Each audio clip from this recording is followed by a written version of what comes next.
ஒன்று அடிக்கணும்னு முடிவு பண்ணிட்டீங்க, அடிச்சு பார்த்துக்கலாம், அவ்வளோதான். மிஞ்சி போனால் ஒரு 4 மாதம் ஆடுவாங்களா, ஆடுறவங்க ஆட்டம் எவ்வளோ ஆடுறவங்களோ ஆட்டம், அதுக்கப்புறம் நம்ம ஆட்சி வரும்.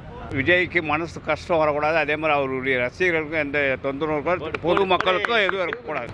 ஆனால் அது மேலே கை வைக்கும் போது தான் தளபதி ஃபன்ஸ் கொந்தளிப்பாங்க அந்த இடத்துல.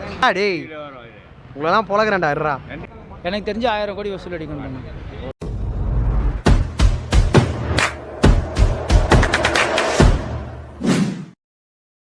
என்ன சொல்கிறதுனா ஒரு மாதிரி ட்ராஜிக்காக இருக்குது.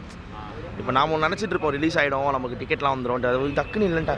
எதனால் இல்லை, ஏன் இல்லை, எந்தெந்த எதுக்காக அவ்வளோ தடை, யார் அவ்வளோ பண்ணுறது? தளபதி படம் வந்துட்டு இதுக்கு புதுசு கிடையாது.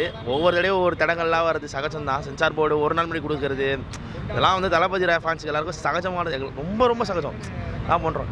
ஆனால் ஒரு படத்தை, ஒரு கடைசி படத்தை இந்த அளவுக்கு போஸ்ட்பான் பண்ணால் அந்த அளவுக்கு என்ன தான் நடந்தது, யார் கேஸ் கொடுத்தா, யார் என்னதுக்கு பண்ணால், சரி இது ரிலீஸ் ஆகிருக்கலாம்ல, பண்ணியிருக்கலாம்ல.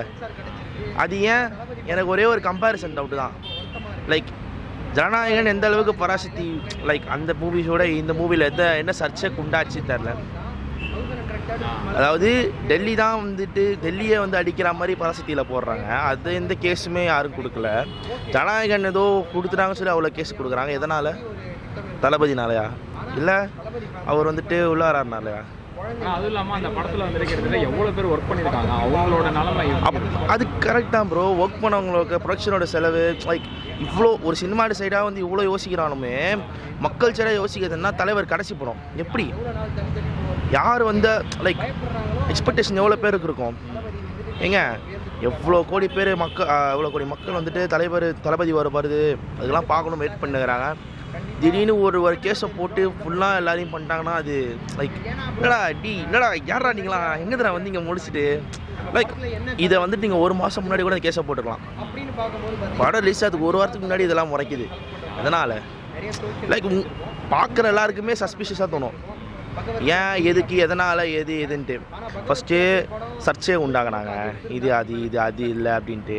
அது நாங்கள் ஒத்துக்கிட்டு வந்துட்டோம், நாங்கள் தான் தளபதி படம் தான் பார்ப்போம் அப்படின்ட்டு. அண்ட் ரெண்டாவது வந்துட்டு தேவையில்லாத சம்பவம்லாம் உள்ளே விட்ருக்காங்க. எதனாலன்னு தெரில. இப்போ வரைக்குமே பார்க்குற மக்கள் எல்லாருமே சப்போர்ட் பண்ணுங்கப்பா, தளபதி படம் வரணும். அப்போ 27 கட்டு வந்துட்டு சென்சார்லேருந்து கட் பண்ணியிருக்காங்க. எனக்கு தெரியும், சர்டிஃபிகேட் தராமல் இருக்காங்க. அதுதான் ஏன்ற 27 கட் பண்ணியிருக்கானுங்க. சொல்லலான்னு இருந்தேன் நானே, 27 கட்டு. பாட்டையும் நிறைய மியூட் வேறு பண்ணியிருக்காங்க. ஏன் எதுக்கு இது நீ பண்ணுறதுனால உனக்கு வந்து இதாக லாபம் இருக்கா? ஏப்பா நீ வந்துட்டு இந்த பராசக்தியில் டெல்லி தான் அடுத்த இந்தியாவான்னு கேட்கும்போது உனக்கு அதை வந்துட்டு ஒன்று மியூட் பண்ணணும்னு தோணலை, அது சர்ச்சை ஆகும்னு தோணலை. அதாவது ஒரு படம் டேரெக்டாக வந்துட்டு ஒரு ஹிந்தி இதை வந்துட்டு கேட்குது அப்படின்ற போது அது உங்கள் சர்ச்சையை உண்டாக்கலை, கான்ஸ்டியூஷன் படி அதான் சர்ச்சையை உண்டாக்கலை. ஆனால் ஒரு படம் வந்துட்டு எதுவுமே அதுக்கு சம்மந்தப்பட்டதோட பாலிடிக்ஸை மட்டும் பேசுகிறத மட்டும் உங்களுக்கு சர்ச்சையே தெரியும். எந்த விதத்தை ரீசியம் கல்லெத்து அடித்தான் ஒருத்தன், அடி வாங்கின இன்னொருத்தனா, என்ன இது? அதுவும் இல்லாமல் 1.5 வருஷம் ஆச்சு தளபதி ஃபேன்ஸ் எப்படி மனதில் ரொம்ப பாதிக்கப்பட்டிருக்கும் ப்ரோ. நிறைய பேருக்கு ஃபர்ஸ்ட் ஒன்றது ஒரு எமோஷன். தளபதி படம் பார்க்கணும் அப்படின்ற, கடைசி படம் பார்க்குறது பார்க்காதவங்க கூட பார்க்கணும் ஆசைப்படுற இடம் இல்லை. ஸோ அந்த மாதிரி ஒரு இது இருக்கும், அந்த ஃபீலிங் யாராலும் தடுக்க முடியாதுல்ல. ஆனால் அது மேலே கை வைக்கும் போது தான் தளபதி ஃபன்ஸ் கொந்தளிப்பாங்க அந்த இடத்துல. இப்போது சப்போஸ் வந்துட்டு படம் டேட்டில் ரிலீஸ் ஆகலாம், 9ல் ரிலீஸ் ஆகலாம், வேறு எந்த டேட்டில் ரிலீஸ் ஆனால் கரெக்டாக இருக்கும்னு நீங்கள் நினைக்கிறீங்க? 10ஆம் தேதி மட்டும் அவங்க ரிலீஸ் பண்ணாங்கன்னா பராசக்தி காலி, ஓப்பன்லேயே காலி ப்ரோ. சும்மா இல்லை ப்ரோ, அத்தனை கோடி மக்களோட சப்போர்ட் இருக்குது அவருக்கு. அவர் கடைசி படம் ஒரு மனுஷன் தன்னோட வாழ்க்கையிலேயே சினிமாக்காக தன்னோட இத்தனை வருஷம் வாழ்க்கையில் எவ்வளோ பண்ணியிருக்காரு. அவருக்கு ஒரு ட்ரிபியூட்டாக எத்தனை பேர் வந்திருக்காங்க, எத்தனை கோடி பேர் வந்து பார்க்கணும் ஆசைப்பட்றாங்க. அப்படி இருக்கும்போது ஆப்போசிட் படம் இருக்குமா? கண்டிப்பாக மலேசியாடம் தேட்டர் இருந்தால் நீ என்ன தேட்டர் வேணால் படம் ஓட்டு, தளபதி வந்துட்டாலே எல்லா தேட்டருமே வச்சாதான். அவனாலையும் வந்து ஒன்றும் பண்ண முடியாது அந்த இடத்துல. தளபதி தான். அவர் ட்ரிபியூட்காகவாது 9ஆம் தேதி விடணுன்றது எங்களோட ஆசை. சப்போஸ் போஸ்ட்பாண்ட் கூட ஆயிடுச்சுன்னு வச்சுக்கோங்களேன், அடுத்த நாள் பராசக்தி 10ஆம் தேதி மட்டும் விட்டாங்கன்னா பராசக்தி இருக்கவே இருக்காது. என்ன நடந்துச்சோ அதே தான் நடக்கும். Simple as that. வாரிசு துணி போல தான் ப்ரோ. விஜய் ப்ரோ, தளபதி பேரே அந்த சும்மா அங்கேயே இருக்கும் தான் ப்ரோ. இப்போ எவ்வளோ கலெக்ஷன் பண்ண நினைக்கிறீங்க இந்த பிரச்சனைக்கு அப்புறம்? அது படம் ரிலீஸ் ஆச்சுன்னா சப்போஸ் எவ்வளோ பிரச்சனைக்கு இருக்கும் போதே கலெக்ஷன் நல்லும் ப்ரோ. இந்த பிரச்சனைன்னு வந்துட்டுன்னு வச்சுக்கோங்களேன், எனக்கு தெரிஞ்சு கலெக்ஷன் எகிரிடும். வருத்தத்தோடு இருக்கிறேன் ப்ரோ. 9ஆம் தேதி வந்துட்டு படம் வந்துடும். படம் வந்துருச்சுன்னா நம்ம பயங்கரமாக செலிப்ரேட் பண்ணலாம். அன்றைக்கி நான் ஆஃபீஸ்லலாம் பர்மிஷன்லாம் கூட கேட்டுடலாம். ஃபஸ்ட்டு ஷோ பார்த்துட்டு வந்துட்டு அதுக்கப்புறமா ஆஃபீஸ் போகலான்ட்டு பிளானில் தான் இருந்தோம். என்ன மாதிரி எத்தனை தளபதி ஃபேன்ஸ் வெயிட் பண்ணிகிட்டு இருப்பாங்க தெரியுமா? கடைசி படம். இதுக்கப்புறம் நம்மளுக்கு படமும் கிடையாது. தீபாவளி அப்படின்னாலே தளபதி படம் வரப்போகுதுன்றது தான். அந்த தீபாவளியில் பட்டாசு வெடிக்க போகிறோம், புது துணி போட போகிறோன்றதை விட தளபதி படம் வருதுன்றதுக்கு வெயிட் பண்ணுறவங்க தான் அதிகம் பேர். அதில் நானும் ஒருத்தன். அப்படி இருந்தவன் வந்துட்டு இனிமேல் சரி பொங்கலுக்கு ஒரு படம் வருது அதுக்காக வெயிட் பண்ணும்போது கடைசி படம் அதையுமே வந்துட்டு பிரச்சனை பண்ணி தள்ளி வைக்கணும், இந்த மாதிரி சென்சாரில் இஷ்யூ பண்ணணும் அப்படின்னு நினைக்கிறது எனக்கு ரொம்பவே வருத்தமாக இருக்குது. ஆக்சுவலாக இது வந்துட்டு கண்டிப்பாக வந்துட்டு இது சென்சார் பிரச்சனை மட்டும் இல்லை. இத்தனை படத்துக்கு ப்ரோ 2017 மெர்சல் படத்துக்கு இதே மாதிரி இஷ்யூ வந்தது கரெக்டாக. ஆனால் 17ஆம் தேதி வந்துட்டு சென்சார் கொடுத்துட்டாங்க. 18ஆம் தேதி படம் ரிலீஸ் ஆச்சு. ஆனால் இந்த படம் 18 போன டிசம்பரில் கொடுத்தது சென்சாருக்கு. இன்னுமே டிலே பண்ணி 14 சீனை கட் பண்ணுன்னு சொன்னாங்க. அந்த சீன்ஸையும் கட் பண்ணி கொடுத்தாச்சு. கொடுத்ததுக்கப்புறமும் அதுதான் நிறைய சீன்ஸை மியூட் பண்ணியிருக்காங்க, வாய்ஸை சில சீன்ஸை எடிட் பண்ணி தூக்கியிருக்கிறாங்க. இதெல்லாம் சொல்லி சென்சார்கிட்ட கொடுக்கும்போது அவங்க என்ன பண்ணணும்? ஓகேப்பா பண்ண வேலைலாம் முடிஞ்சா இந்தப்பா சர்டிஃபிகேட்னு சொல்லி கொடுக்கணும்ல. ஆனால் அதுலேயுமே இழுத்தடிக்கிறாங்க. அது ஏன் பண்ணுறாங்கன்னு தெரியல. இது வந்து கண்டிப்பாக வந்துட்டு ஒரு சென்சார் சம்மந்தப்பட்டதை மட்டும் பார்க்க முடியல. இது தமிழ்நாடுகளை நிறைய பேருக்கு இருக்கிற கேள்வி, இது சென்சார் ஏன் இந்த மாதிரி பண்ணுறாங்கன்ற மாதிரி. ஆனால் இதை வந்துட்டு ஒரு படத்தோட கிளாஷ் விடணுமா, இல்லை நாங்கள் படத்தில் கலெக்ஷன் எடுக்கக்கூடாதா, இல்லை நாங்கள் படத்தை தள்ளி போடணுமா, இல்லை படமே வரக்கூடாதா அப்படின்னு நினைக்கிறாங்களான்னு தெரியல. கடைசி படம் நாங்கள் கொண்டாட போகிறோம், கடைசி படம். இதில் ஏன் நீங்கள் இவ்வளோ பெரிய பாலிடிக்ஸ் பண்ணுறாங்கன்னு தெரியல. எனக்கு இல்லை சுத்தமாக விருப்பமே கிடையாது இந்த மாதிரி பண்ணுறதில்ல. ஆனால் ஒன்று தெரியுது ப்ரோ, இந்த பயங்கிறது வர ஒருத்தன் முன்னாடி போயிட்டுருக்கான்னு அர்த்தம். அது மட்டும் நல்லா தெரியுது. அவர் என்றைக்குமே தளபதி தான். அவருக்கு இப்போ மட்டும் பிரச்சனை வரல, பிரச்சனை எல்லா படத்துக்கும் வந்துட்டு தான் இருக்குது. அதில் எங்களுக்கெல்லாம் அது கேட்டு மறுத்துருச்சு. எங்களுக்கு பிரச்சனை தானே, தளபதி படம்னா பிரச்சனை வரதான், பார்த்துக்கலாம், ஒன்றும் பிரச்சனை இல்லை. ஆனால் என்றைக்கு படம் வருதோ அன்றைக்கி தான் எனக்கு பொங்கல், அன்றைக்கி தான் எனக்கு தீபாவளி, அன்றைக்கி தான் எனக்கு கிறிஸ்மஸ், எல்லாமே அன்றைக்கி தான் நாங்கள் கொண்டாடுவோம் ப்ரோ. எல்லாருமே வந்து கொண்டாட வேண்டிய படம் ப்ரோ. இது வந்து தளபதி படம்னாலே சோஷியல் மெசேஜ் அதிகமாக இருக்கும் கண்டென்ட்டு. இந்த 33 வருஷம் சினிமாவுக்கு அவர் உழைச்சிருக்கிறாரு, சினிமாவை ரசிகர்களை என்டர்டெயின் பண்ணியிருக்கிறாரு. அத்தனை ப்ரொடியூசர் கோவிட்டில் கஷ்டப்படும் போதும் அந்த கோவிட்லேருந்து தேட்டருக்கு எல்லோரும் மக்களையும் வர வச்சார், இதெல்லாம் பண்ணியிருக்கிறாரு. அப்படிப்பட்ட ஒரு ஆளுக்கு வந்துட்டு சென்சார் இஷ்யூன்னு சொல்லிவிட்டு அவர் படத்தை இழுத்து அடிக்கிறது, வேணுங்கிட்டே கொடுக்காமல் பண்ணுறது, இதெல்லாம் ரொம்ப மன வருத்தமாக இருக்குது. தளபதிக்கும் ப்ரொடியூசருக்கும் எவ்வளோ இது கஷ்டம் கொடுக்கும். அந்த படத்தில் எத்தனை டெக்னீஷியன்ஸ் ஒர்க் பண்ணியிருக்காங்க, எத்தனை டான்சர்ஸ் ஒர்க் பண்ணியிருக்காங்க, எத்தனை ஆக்டர்ஸ் ஒர்க் பண்ணியிருக்காங்க, எல்லாருமே தானே வெயிட் பண்ணுறாங்க படத்துக்காக. ஸோ அந்த படத்தில் தேவையில்லாததுன்னு சொல்லிட்டீங்க, அதை தூக்கிட்ட பேர் கொடுக்கலாம்ல, கொடுத்துட்டா நாங்கள் அடுத்த வேலையை பார்ப்போம். படத்தை கொண்டாட போகிறோம், கொண்டாடிட்டு அடுத்து என்னடா அதை பார்த்துட்டு போகிறோம். அதை விட்டுட்டு இழுத்து அடிக்கும் போதே நம்மளுக்கு என்ன தன்னா பயப்படுறாங்களோ அப்படிங்கிற மாதிரி டவுட் வருது. பயந்துட்டு போங்க, அது உங்களுக்கு இனிமேல் பயந்தாகணும், அது வேறு விஷயம். ஆனால் இப்போது சொல்கிறேன், ஜனநாயகன் என்றைக்கு வந்தாலும் பிளாக் பஸ்டர் அடிக்கும். தளபதியோட ரசிகர்களான நாங்கள் கண்டிப்பாக அந்த படத்தை கொண்டாடுவோம். அன்றைக்கி தான் எங்களுக்கு பொங்கல். அதுவும் ஓவர்சீஸில் மட்டும்தான் 60 கோடி கிட்ட கலெக்ஷன் பண்ணியிருக்கோம் ப்ரோ. தளபதிக்கு நம்ம நினைக்கிறோம் தமிழ்நாடு ஃபேன்ஸ் இருக்குது, இப்போ ஓகே, கேரளாவில் இருக்குது, ஆந்திராவில் இருக்குது, இந்தியா இருக்குன்ட்டு உலகம் முழுக்க அவருக்கு ஃபேன்ஸ் இருக்காங்க. நம்ம லாங்குவேஜில் சைனாவில் இருக்காங்க, நிறைய லாங்குவேஜ் இருக்கிற பீப்புள்ஸ்க்கெலாம் தளபதி விஜய் பிடிக்குது, அவருடைய படங்களை பிடிக்குது, அவரோட ஸ்டைல் பிடிக்குது. அதெல்லாம் வந்துட்டு அவர் சம்பாதிச்ச ஒரு சொத்து. இத்தனை வருஷத்தில் 33 வருஷத்தில் அவர் சம்பாதிச்ச சொத்தே அதுதான். அந்த மாதிரி ஒரு ஆடியன்ஸை, மொழி தெரியாதவங்களெல்லாம் பிடிச்சிருக்கிறாரு. ஸோ இந்த மாதிரி ஒரு ஆளுக்கு வந்துட்டு சென்சார் கடைசி படத்தை வந்துட்டு அவர் அழகாக சென்ட் ஆஃப் பண்ணாமல் இந்த மாதிரி இழுத்தடிக்கிறது வந்து அவருக்கு இந்த டைம்லையும் தொல்லை கொடுக்குறது ரொம்ப ஒஸ்ட்டாக இருக்குது ப்ரோ. இல்லாமல் இது வந்து இத்தனைக்கு கமர்ஷியல் படம் தான், ரீமேக் படம் தான். ஆனால் பராசக்தியில் வந்து ஹிந்தியை பற்றி நிறையா பேசியிருக்காங்க. அந்த படத்துக்கு சென்சார் அதுதான் எனக்கு ஒன்றும் புரியல ப்ரோ. சென்சார் சர்டிஃபிகேட் கொடுத்த, அதாவது ஹிந்தி என்னது டெல்லி மட்டும்தான் இந்தியாவா அப்படின்னு ஒரு வசனம் வேறு இருக்குது. இதுக்கெல்லாம் சென்சார் கொடுக்குறீங்க, டெல்லியிலேருந்து சென்ட்ரல் கவர்மெண்ட்லேருந்து வருது. ஆனால் இது ஏன் பண்ண மாட்டேறீங்க? இதுதான் எனக்கு கஷ்டமாக இருக்குது. இந்த படத்துக்கு கொடுத்துட்டு போங்களேன். எல்லாம் அரசியல் இல்லாத படம் எந்த படம் இருக்குது? இன்றைக்கி நீங்கள் தமிழ் சினிமாவில் எடுத்துக்கிட்டீங்கன்னா ஒரு வசனமாச்சு அரசியலை பற்றி இருக்கும். அது காமெடி படமாக இருந்தாலும் சரி, அது லவ் ஸ்டோரியாக, எல்லாத்துலேயுமே ஒரு அரசியல் இருக்குது. இவர் ஒரு அரசியல் பேசுகிறாருன்னா அது மக்களுக்காக பேசுகிறாரு. ஜனநாயக நாடு, அது பேசுகிறதுல என்ன தப்பு? இருக்கிறத சொல்கிறாங்க, இல்லாததை சொல்லலை, அவ்வளோதான். அப்படின்னு நினச்சி நீங்கள் படத்தை விட வேண்டியது தானே. எதுக்கு நீங்கள் வந்துட்டு இவ்வளோ தடை பண்ணுறீங்க, இவ்வளோ கஷ்டம் கொடுக்குறீங்க, இதை தூக்கு அதை தூக்கு, வாய்ஸை மியூட் பண்ணுன்னு சொல்கிறீங்க? வெரி வெரி ராங் ப்ரோ இது. படம் எந்த டேட்டில் ரிலீஸ் ஆனால் நல்லா இருக்குன்னு நினைக்கிறீங்க அண்ட் எவ்வளோ கலெக்ஷன் பண்ணணும் ப்ரோ பொங்கலுக்கு முன்னாடி என்ன டேட்டில் ரிலீஸ் ஆனாலுமே பொங்கலுக்கு இந்த ஊருக்கு போகிறவங்களும் சரி, ஃபேமிலியை போய் பார்க்க போகிறவங்களும் சரி, இல்லை லீவில் இருக்கவங்களும் சரி, எல்லாருக்குமே தொடர்ந்து பார்க்குறதுக்கான டேட்ஸ் கிடைக்கும், நிறைய கலெக்ஷன் எடுக்கும் படம்.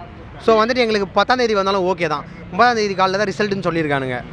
அது கரெக்டாக கொடுத்துட்டானுங்கன்னா, சென்சார் கொடுத்துட்டானுங்கன்னா 10ஆம் தேதி படம் ரிலீஸ் ஆகும். கூட பராசக்தி வருதா, பராசக்தி வரட்டும்.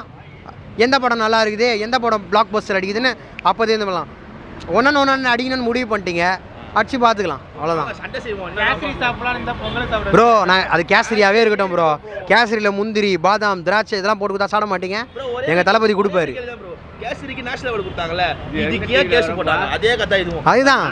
அதுதான் கேசரிக்கு மட்டும் நேஷனல் அவார்டு. அதே படத்தை நாங்கள் டப் பண்ணால் எங்களுக்கு வந்துட்டு சென்சார் ஃபெயிலியர். என்னடா டேய், உங்களெல்லாம் பொழகிறேன்டா இருறா. ஜனநாயக படத்தை வெளியிடாம பண்ணிட்டாங்களா, என்னன்னா அது படம் வரணும். அவர் அரசியல் தோன்ற இந்த லாஸ்ட் படம் வேறு இதை தடை பண்ணக்கூடாது. நல்லபடியாக பொங்கலுக்கு முன்னே ரிலீஸ் ஆனால் நல்லாயிருக்கும். நான் கூட டிக்கெட்டுக்கோசம் 2 வாட்டி போய் வந்து ரிசர்வேஷன் டேட்டே கொடுக்கல. நேற்று கூட போய் வெறுப்பாயை வந்து என் பொண்ணு அழுகுது டிக்கெட்டு வாங்கி கொடுக்கலன்னு சொல்லிட்டு. 13 வயசு பொண்ணு, அந்த மாதிரி சின்ன வயசு பொண்ணுங்க எவ்வளோ எதிர்பார்த்து இருக்குது. அதனால் இதை எப்படி பொங்கலுக்கு முன்னால் ரிலீஸ் பண்ணால் நல்லாயிருக்கும். அதான் என்னுடைய இதுக்கு காரணம். யாருன்னா சென்ட்ரல் போர்டு இருக்கலாம். அதான் அந்த ஃபிலிம் ஃபேரை இது பண்ணி நல்லபடியாக அனுப்பிச்சா நல்லாயிருக்கும். ஏன்னா லாஸ்ட்டு படம் விஜய்க்கு மனசு கஷ்டம் வரக்கூடாது. அதே மாதிரி அவருடைய ரசிகர்களுக்கும் எந்த தொந்தரவு இருக்கோ, பொதுமக்களுக்கும் எதுவும் இருக்கக்கூடாது. அவர் அரசியலில் ஜெயிக்கிறாரோ இல்லையோ அது அப்பார் பிரச்சனை. படத்தை பற்றி தடை பண்ணக்கூடாது. அது ரிலீஸ் ஆகிடணும், நல்லது, எல்லாருக்கும் நல்லது. படம் வந்து ரிலீஸ் ஆகல, அதை பற்றி எப்படி நினைக்கிறீங்க? ரொம்ப கஷ்டமாக நினைக்கிறேன் ப்ரோ. ஈகராக வந்து நம்ம தளபதிக்கோசரம் 9ஆம் தேதி படம் வருதும், லாஸ்ட்டு படம் மாசாக பண்ணணும்னு சொல்லி தேட்டர்லாம் நல்லா செலவு பண்ணி வச்சு பண்ணுறோம். கடைசி நேரத்தில் இந்த மாதிரி வந்து சென்சார் ப்ராப்ளம், இது ப்ராப்ளம், அது ப்ராப்ளம் சொல்லிட்டு நம்ம தளபதிக்கு பிரச்சனைக்கு மேலே பிரச்சனை கொடுத்துட்டு தான் இருக்காங்க. ஆனால் ரொம்ப கஷ்டமாக இருக்குது ப்ரோ. அதுவும் இல்லாமல் இது எதனால் இந்த பிரச்சனை வந்துச்சுன்னு நினைக்கிறீங்க? 27 கட் ஆல்ரெடி பண்ணிட்டாங்க, பாதி வேர்ட்ஸ் மியூட்டும் பண்ணிட்டாங்க. அது போகவும் திருப்பி வந்துட்டு சர்டிஃபிகேட் கொடுக்காம இருக்காங்க. அதை பற்றி அதுதான் ப்ரோ. அண்ணன் வந்து அந்த படத்தில் என்ன பண்ணியிருக்காருன்னு தெரில. இவனுங்க இந்த படத்தை பாலிடிக்ஸ் வந்து இதில் பண்ணால் பரவாயில்ல, படத்துலையும் பண்ணுறானுங்க. அண்ணனால் எப்படி பண்ணுறதுன்னு தெரில, ஆனால் படத்துலையும் பண்ணுறானுங்க. இதுவே கொஞ்சம் சென்சார் ஒழுங்காக கொடுத்தா, சீக்கிரமாக கொடுத்தா நல்லது. இல்லைனா ஃபேன்ஸ் கொந்தளிச்சிருவானுங்க. படம் வந்துட்டு சப்போஸ் என்னைக்கு ரிலீஸ் ஆனால் நல்லா இருக்குன்னு நினைக்கிறீங்க ப்ரோ? 9ஆம் தேதி நினச்சோம், ஈகராக வெயிட் பண்ணோம். 10ஆம் தேதி வந்தால் எங்களுக்கு நல்லது தான். ஆனால் வந்து எஸ்கே படமும் வருதுன்னு சொல்கிறாங்க. வந்தால் ஓகே தான் எங்களுக்கு. பட் எங்களுக்கு இன்னும் பொங்கலுக்கும் வந்துச்சுன்னா இன்னும் கொஞ்சம் நல்லா பெட்டராக இருக்கும் ப்ரோ. ஏன்னா வந்து பொங்கல் தளபதி பொங்கலாக இருக்கணும் நமக்கு. படம் வந்துட்டு இந்த மாதிரி ரிலீஸ் ஆகலன்னு சொல்கிறாங்க, அதை எப்படி பார்க்குறீங்க? ரொம்ப கஷ்டமாக இருக்குதுண்ணா படம் ரிலீஸ் ஆகிறது. ஏன்னா கடைசி படம், அண்ணனோட கடைசி படம் வராது. அப்போ ரொம்ப கஷ்டமாக இருக்குது எங்களுக்கு. ஏன்னா ரொம்ப எதிர்பார்ப்போடு இருந்தோம், 9ஆம் தேதி ரிலீஸ் ஆகிடும், என்ஜாய் பண்ணலாம் கடைசி படத்தை பார்த்து அப்படின்னு சொல்லிட்டு. ஆனால் வராத அப்போ ரொம்ப கஷ்டமாக இருக்குது. எப்படி பார்க்குறீங்க? எதனால் ஸ்டாப் ஆச்சுன்னு நினைக்கிறீங்க படம்? ஆக்சுவலாக 19ஆம் தேதி சென்சாருக்கு அனுப்பிச்சிட்டாங்க. ஆமாண்ணா. ஆனால் அப்போல்லாம் அவ்வளோ கிட்ட வரப்போ எதுவுமே ஒரு விஷயமே சொல்லவே இல்லை அவங்க. இப்போ நாளானிக்கு ரிலீஸை வச்சுட்டு இப்போ வந்து இன்னைக்கு கொடுக்க மாட்டேன், 9ஆம் தேதி தான் கொடுப்பேன் அப்படின்னா 9ஆம் தேதி படம் ரிலீஸ் ஆகுது. 9ஆம் தேதி திரும்ப சர்டிஃபிகேட்டை கொடுத்து என்ன பிரயோஜனம் சொல்லுங்கள்? அது எப்படி நம்ம ரிலீஸ் பண்ண முடியும்? அந்த ஒரு சென்ஸ் கூட இல்லை சிபிஐக்கு. என்ன சிபிஐ படிச்சுட்டு வந்திருக்காங்க அவங்க. அதுவும் இல்லாமல் எதனால் அதை ஸ்டாப் ஆச்சு நினைக்கிறீங்க? பராசக்தி ஆலையா இல்லை எப்படி, யார் இதை பண்ணியிருப்பாங்க நீங்கள் நினைக்கிறீங்க? எனக்கு தெரிஞ்சு பார்த்தீங்கன்னா சிபிஐ சைடுன்னு பார்த்தீங்கன்னா மோடிண்ணா, ஒரு சைடு மோடி, இந்த சைடு பார்த்தீங்கன்னா டிஎம்கேண்ணா. பராசக்தி படத்தில் ஹிந்திலாம் பேசியிருக்காங்க. ஆமாம், ஆனால் அதுக்கு சர்டிஃபிகேட் கொடுத்து அதை ரிலீஸ் பண்ண டேட் கொடுத்துட்டாங்க. இதில் அப்படி என்ன பேசியிருக்காரு? எதனால் பயம்? நான் ஓப்பனாக சொன்னால் பயம்ண்ணா. தளபதியை பார்த்தா பயம், அவர் படத்தை விடக்கூடாது அப்படின்றதுக்காக பயம். ஏன்னா அவர் அரசியலுக்கு வந்துட்டார். ஏன்னா நம்ம தளபதி பார்த்தீங்கன்னா ஃபுல் அண்ட் ஃபுல் பேசுறது டிஎம்கே தான் போட்டு பேசுகிறாரு. டிஎம்கே பிஜேபி தான். அதனால் என்ன ஆச்சு, இவர் நம்மளை பற்றியே பேசுகிறாரா, இவர் படத்தை ரிலீஸ் பண்ண வேணாம், டேட் தள்ளி போட வைக்கலாம், அதனால் வேணும்னே கொஞ்சம் பண்ணிகிட்ருக்காங்க. ஆனால் அதெல்லாம் ஒரு சீனே இல்லை. நான் மிஞ்சி போனால் ஒரு 4 மாதம் ஆடுவாங்களா, ஆடுறவங்க ஆட்டம், எவ்வளோ ஆடுறவங்களோ ஆட்டம். அதுக்கப்புறம் நம்ம ஆட்சி வரும். நம்ம ஆட்சி சுத்தமான ஆட்சிண்ணா. ஆட்சி வரப்போ மக்களே புரிஞ்சுப்பாங்க எது நல்ல ஆட்சி அப்படின்னு சொல்லிட்டு. படம் இந்த ரேட்டில் ரிலீஸ் ஆனால் இப்போ நல்லா இருக்கும் நீங்கள் நினைக்கிறீங்க? 9ஆம் தேதி ரிலீஸ் பண்ணனா நல்லாயிருக்குண்ணா ரொம்ப. ஏன்னா எல்லோரும் ரொம்ப ஆர்வமாக இருக்கும் 9ஆம் தேதி ரிலீஸ் ஆக போகுதுன்னு சொல்லிட்டு. டேட் தள்ளி போட்டே போனால் ரொம்ப கஷ்டமாக இருக்குது. மிராக்கல் நடந்த 9ஆம் தேதி படம் ரிலீஸ் ஆகாதான்னு எதிர்பார்க்குறீங்களா? இல்லை சத்தியமாக நடக்காதா அப்படின்னு எதிர்பார்த்துருக்கு. 9ஆம் தேதி கொடுக்குறவங்க 8ஆம் தேதியே கொடுத்துட மாட்டாங்களா? 9ஆம் தேதி ரிலீஸ் ஆகிடாதா அப்படின்னு ஒரு எதிர்பார்ப்பில் இருக்கும். ஆனால் நடக்குமான்னு தெரியல. தள்ளி போச்சுன்னா 10th இல்லை 14th சொல்கிறாங்க. அதில் எந்த டேட் வந்தால் உங்களுக்கு பெஸ்ட்டாக இருக்கும்? 10th வந்தால் பெஸ்ட்டாக இருக்குண்ணா. பராசக்தி யாரை கூட வருது? பரவாயில்ல, பார்த்துக்கலாம். பராசக்தியாக நாங்களாக பார்த்துக்கலாம். அதுதான். அதுவும் இல்லாமல் பராசக்திக்கு வந்துட்டு இங்கே எப்படி இருக்கும்? நான் பராசக்தி நம்ம எஸ்கேவை வளர்த்து விட்டவர் நம்ம தளபதினா. நம்ம ஆள் முன்னாடிலாம் அவர் கால் தூசி தான், அவர் நிற்க முடியாது. நம்ம ஆள் வந்து பீக் 1 நம்பர் 1 இருக்கிறாரு. இவரெலாம் இப்போ வந்தவர் இப்போ தான் வளர்ந்துன்னு வர்றாரு, கத்துக்குட்டி. ஸோ அவரு கூடலாம் நம்ம ஆள்லாம் கேஷ் போட முடியாதுண்ணா, வாய்ப்பே இல்லை அதெல்லாம். Okay bro. அவரோட சம்பள காசு கூட ஒரு படம் எடுக்காது. 35 கோடி என்னவோ வாங்குறாருன்னு நினைக்கிறேன் எஸ்கே. 35 ஒரு எக்ஸாம்பிள் 100 கோடின்னு வச்சுக்கோங்களேன். அந்த 100 கோடி கூட எடுக்காது வசூல். அவ்வளோ சீன் இல்லை அவருக்கெல்லாம். படம் வந்துட்டு எவ்வளோ கலெக்ஷன் பண்ண நினைக்கிறீங்க? ஏன்னா பிரச்சனை முன்னாடி வந்துட்டு ஆனால் அண்ணனோட கடைசி படம்ண்ணா. எனக்கு தெரிஞ்சு பார்த்தீங்கன்னா 1000 கோடி வசூல் அடிக்கும் அப்படின்னு எனக்கு ஒரு நம்பிக்கைண்ணா. ஏன்னா தமிழ் அது எக்ஸ்ட்ராவும் வாங்கல, கம்மியாகவும் வாங்கலாம். நம்ம வந்து வசூலை தீர்மானிக்க முடியாது, மக்கள் தான் தீர்மானிக்கணும். எவ்வளோ படம் நல்லா இருந்தால் எல்லாரும் மக்களும் வந்து பார்ப்பாங்க, விரும்புவாங்க. அது இல்லாமல் கடைசி படம் நல்லா இருக்குதோ நல்லா இல்லையோ அண்ணனோட படத்தை வந்து எல்லோரும் பார்ப்பாங்க. எனக்கு தெரிஞ்சு 1000 கோடி வசூல் அடிக்கணும்.